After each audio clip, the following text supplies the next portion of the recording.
தமிழுக்கு நிகர் தமிழே, தமிழனுக்கு நிகர் எவரே. 2 அடியில் நம்மால் எதுவும் செய்ய இயலாது என்று எண்ணும் மனிதனிடத்தில் 2 அடி குரலில் எதையும் நம்மால் செய்ய முடியும் என நம்பிக்கையை ஊக்குவித்தது திருக்குறள். வணக்கம் குழந்தைகளே. வணக்கம் பகலவன் ஐயா. இன்னைக்கான குறளை நம்ம பார்ப்போமா? ஓ, பார்க்கலாமே. சரி, பாடத்துக்குள்ள போலாம்.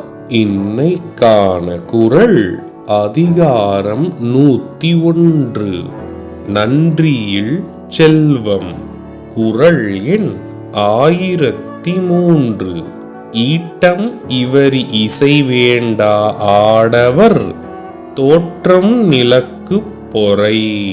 ஐயா, நீங்க சொன்ன இந்த குறளோட பொருள் என்ன?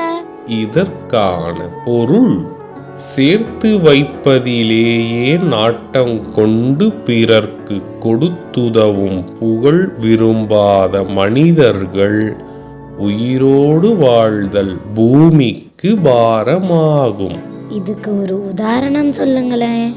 இதற்கான உதாரணம், தான் மட்டுமே பொருள்களை சேர்த்து வைத்து கொள்ள வேண்டும் என எண்ணி மற்றவர்களுக்கு உதவாமலேயே வாழ்பவர்கள் இந்த பூமிக்கு பாரம்.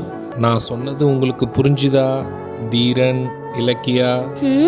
நல்லா புரிஞ்சுது ஐயா. இனி இந்த குறள் எங்களுக்கு மறக்கவே மறக்காது. சரி பசங்களா, நாளைக்கும் இதே மாதிரி சுவாரஸ்யமான குறளை பார்ப்போம். நீங்க வீட்டுக்கு போன உடனே என்ன பண்ணணும்? இன்னைக்கு நாங்க படிச்ச குறளை அப்பா அம்மா கிட்ட சொல்லி காட்டுவோம்.